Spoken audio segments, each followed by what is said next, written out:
Salam tout le monde. 5 raisons pour lesquelles Shutterstock rejette vos photos. D'abord, j'ai posté 11 images et sachant que certaines allaient être rejetées. Parce que parmi les banques d'images, Shutterstock est la seule qui donne quand même assez de détails par rapport au refus. Donc sur les 11 que j'ai postés, les 7 ont été rejetés et les 4 acceptés. Voilà. Le premier problème est le focus, la mise au point. Là, si vous voyez bien, il vous dit focus, la mise au point. La mise au point n'est pas effectuée sur le sujet principal ou la mise au point est mauvaise à raison d'un mouvement de la caméra, d'un flou lié à un déplacement, d'une utilisation excessive de la réduction de bruit ou la limitation technique de l'équipement utilisé. Ensuite, on vient à bruit et incrustation de grains. Regardez ce qu'il vous dit. Le contenu présente du bruit qui affecte la chrominance, la luminance, la netteté ou des incrustations de grains qui détournent du sujet principal. Alors, l'autre raison du refus, c'est marque de commerce visible. Et là, il dit des noms de marques ou des logos sont visibles dans le contenu. Ensuite, il y a propriété intellectuelle. Propriété intellectuelle, qu'est-ce qu'il nous dit? Le contenu viole potentiellement des droits de propriété intellectuelle. Par exemple, le contenu contient une œuvre d'art, un texte, une partition, une architecture moderne isolée ou d'autres objets protégés par des droits d'auteur. Des objets protégés par des droits d'auteur. Ensuite, il dit autorisation du modèle manquante. Alors, pour le modèle, il dit une autorisation du modèle est requise pour cet envoi de contenu. Maintenant, ça là, il y a un contrat que Shutterstock met à votre disposition pour que vous le fassiez signer soit aux personnes morales, c'est-à-dire le modèle, le mannequin, etc., ou bien au propriétaire de l'œuvre, propriétaire ou gestionnaire de l'œuvre en question, si c'est une œuvre d'art, si c'est un monument, etc. Il faut donc signer l'autorisation pour que Shutterstock accepte cette photo. Et surtout quand il y a des visages qui apparaissent. Alors, ce que j'ai fait donc, c'était cette petite sélection. Et donc, on va regarder les images une par une. Alors, pour ça, là, qu'est-ce qu'il nous disait? C'était quoi encore son problème, là, lui, là? Il disait donc marque de commerce visible. Des noms de marques ou des logos sont visibles dans le contenu. Alors, ça veut dire que, voilà. Et ça, c'est ça qui est visible, hein, le Bouel Mogdada. Voilà, c'est visible. Il y a quoi d'autre comme image? Bon, ça a été accepté. Ça, c'est là où il parle de propriété intellectuelle. Où est-ce que ça se trouve? Propriété intellectuelle, voilà. Focus. Mise au point n'est pas effectuée, blabla. Donc, d'abord, regardons le focus. Le focus, c'est quoi? C'est-à-dire que, comme ça, là, en fait, il faut faire attention aux images en miniature. Il faut toujours essayer de les zoomer pour regarder la taille à 100%, qu'est-ce que ça donne. Donc, ici, il y a si on zoome à peu près à 100%, on voit que les voitures sont floues, hein, les gens sont flous, les poteaux sont flous, voyez là, ici, tout est flou. Vraiment, c'est flou. Parce qu'en fait, cette image-là a été faite en longue exposition. Et en longue exposition, souvent, il y a des petits mouvements de vent, des bougements, du tremblement, etc. Souvent, les supports, voilà. Et c'est ça le problème. Donc, 15 secondes, une longue exposition de 15 secondes. Donc, l'image a bougé. Donc, si on va regarder... Alors, propriété intellectuelle, donc, j'ai aperçu le monument de la Renaissance ici. Peut-être que c'est ça. Mais, bon, alors, c'est... Bon, c'est loin, hein, je ne sais pas s'il a reconnu ou pas, mais bon, peut-être, hein, ici, il y a un logo. Hein, bon, je fais la promotion de personne. Ici, il y a quelque chose d'herbe, encore les trucs pour se suicider, là. Il y a du carapite en mouvement, etc. Voilà, donc propriété intellectuelle pour propriété intellectuelle. Alors, s'il a reconnu le monument, c'est-à-dire que là, il nous faut l'autorisation de Maître Abdoulaye Wade. Donc, On passe à l'image suivante. Alors, cette image, par exemple, en miniature, elle est elle est potable, hein? Mais lorsqu'on zoome, en fait, et attendez.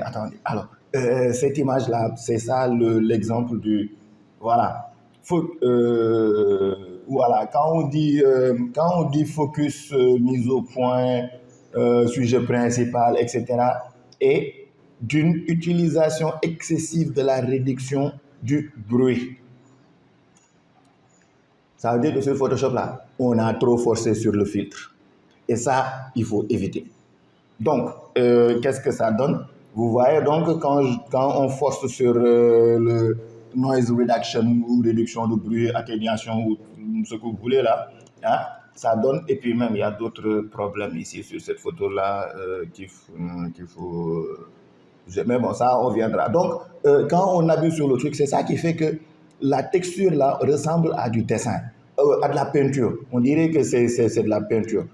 Est-ce que vous voyez? Regardez ici, regardez la verdure ici, là, le truc. On dirait que c'est de la peinture. C'est pas.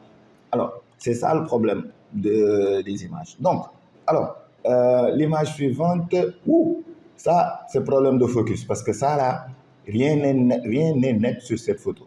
Alors, lorsqu'on zoome à 100%, regardez, rien n'est net sur cette photo. Rien. Pas les femmes, pas les machins, les arbres, les cases, rien n'est net. Rien. Ah, ça, c'est. Bon, c'est pour ça que cette photo-là, moi, c'est pas. Et bon, il y a aussi la marque commerciale. Celle-là, là. Bon, alors, on peut utiliser Photoshop pour enlever ça, hein, c'est pas compliqué. Alors, cette photo, donc, qu'est-ce qu'il nous dit de cette photo? Il nous dit, c'est la. Alors, justification, focus. Donc, le problème du focus, alors, si on regarde bien, le bâtiment, on voit qu'il est net, on voit même des détails ici, parce que, bon, voilà, mais on est victime de mouvements de personnes ou de qui. Parce que, bon, les gens étaient en activité, ils bougeaient, hein, voilà, donc, regardez, par exemple, là, c'est très flou. Et donc, le AI, là, l'intelligence artificielle, détecte tout. Et il refuse. Parce que, en fait, bon, ça, je reviendrai là-dessus. Donc, il y a ça. Ça a été accepté. Mais parce que ça, par exemple, lorsque vous zoomez ce truc-là à 300%, par exemple, etc., vous voyez, hein, on voit les détails. Et là, on est à 100 et quelques pourcents. Donc, on voit que c'est vraiment net. On voit même des personnes assises. Ça a été approuvé. Bon, Shutterstock aime bien ça. Alors, qu'est-ce qu'il dit de ça? Ça, c'est bruit et incrustation de grains. Le contenu présente du bruit qui affecte la chrominance, la luminance, la netteté ou des incrustations de grains qui détournent du sujet principal. Les grains.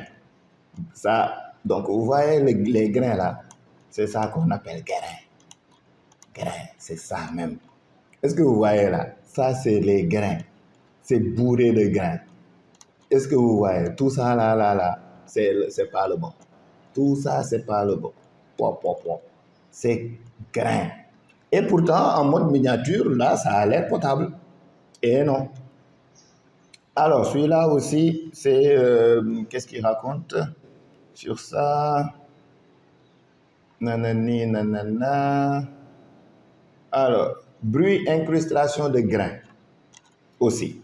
Donc, alors, bruit, wow. Regardez-moi ça. C'est bourré de grains. Bourré de grains. Mais bourré de grains. Papa. Regardez-moi le ciel. Oh, c'est la photo d'un drone, hein. Mais bon, c'est un drone pas très terrible aussi. Ok. So, ça a été accepté. C'était la dernière image. Hein. Alors, donc c'était ça. Hein. Ça, c'est accepté. Alors, c'était ça. Hein. Parce qu'en fait, il ne faut pas oublier une chose. Il y a une belle photo et une bonne photo. Une belle photo, c'est une photo qui en miniature, comme par exemple avec les raisins. C'est une photo qui peut être, qui est regardable, qui est jolie. Donc on peut dire qu'une belle photo, c'est éventuellement une photo qui est jolie à voir. Et une bonne photo, c'est une photo qui est techniquement jolie. Techniquement, c'est-à-dire pas de grains, pas de flou de mouvement, que tout est net, nice and sharp, éventuellement sans beaucoup de retouches Photoshop. Donc une bonne photo, c'est une photo techniquement belle. Donc ce que je peux donner comme recommandation, c'est que lorsque vous faites vos prises de vue, il faut d'abord éviter de monter le ISO dépasser 400 ou 800, il faut éviter ça. Parce qu'après 800, les grains deviennent vraiment visibles et importants. La vitesse du shutter, il faut aller assez vite aussi parce que la vitesse évite les flous de mouvement et surtout vous aussi, quand vous appuyez sur le déclencheur, il y a du mouvement, votre corps fait un certain mouvement. Donc ça là aussi, c'est pris en compte. C'est pour ça que les nouveaux appareils, les nouveaux capteurs là, prennent ça en compte pour éviter le mouvement de votre corps.